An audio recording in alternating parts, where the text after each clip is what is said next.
महिला व बाल विकास मंत्री असलेल्या अदिती तटकरे यांचे खासगी सचिव असलेले राजेश गायकवाड यांच्या संदर्भामध्ये अनेक लेखी तक्रारी या मुख्यमंत्री महोदयांकडे गेल्या 2 वर्ष झाले प्राप्त आहेत.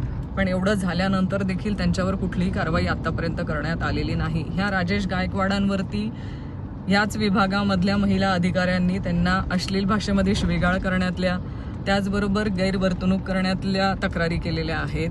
असं असताना अनेक महिलांनी किंवा अनेक ह्या खात्यातल्या अधिकाऱ्यांनी त्यांच्या ह्या राजेश गायकवाडांनी बदल्यांसाठी आर्थिक रसद मागितल्याच्या देखील तक्रारी करण्यात आलेल्या आहेत. एवढं असताना देखील ह्या राजेश गायकवाडांना एवढा वरदहस्त का, ह्यांची आत्तापर्यंत बदली का करण्यात आलेली नाही आहे त्या खात्यातून? त्यांना कुणाचं पाठबळ आहे? अदिती तटकरे आणि ह्या राजेश गायकवाडांचे काही आर्थिक लागेबंदे आहेत का, की त्या आर्थिक लागेबंदांमुळे ह्यांची बदली करण्यासाठी अदिती तटकरे घाबरत आहेत का? राजेश गायकवाडांना पाठीशी घालण्याचं काम अदिती तटकरे करतायत? हा सवाल आज आम्हा सगळ्यांना पडतोय.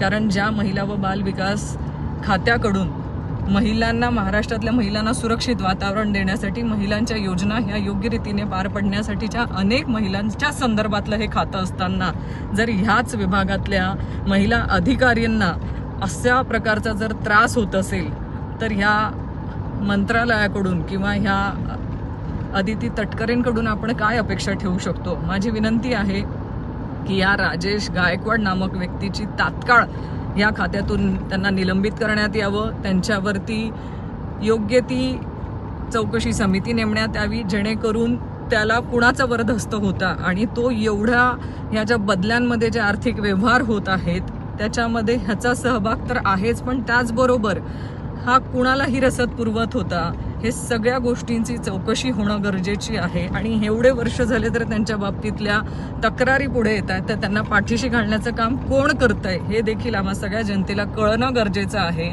माझी मुख्यमंत्री महोदयांना विनंती आहे की अशा महिला अधिकाऱ्यांना त्रास देणाऱ्या ह्या खासगी सचिवाची तात्काळ त्यांनी हकालपट्टी करावी, त्यांच्याकडनं एक खासगी सचिव हे पद काढण्यात यावं आणि त्यांच्यावर योग्य ती कारवाई करावी.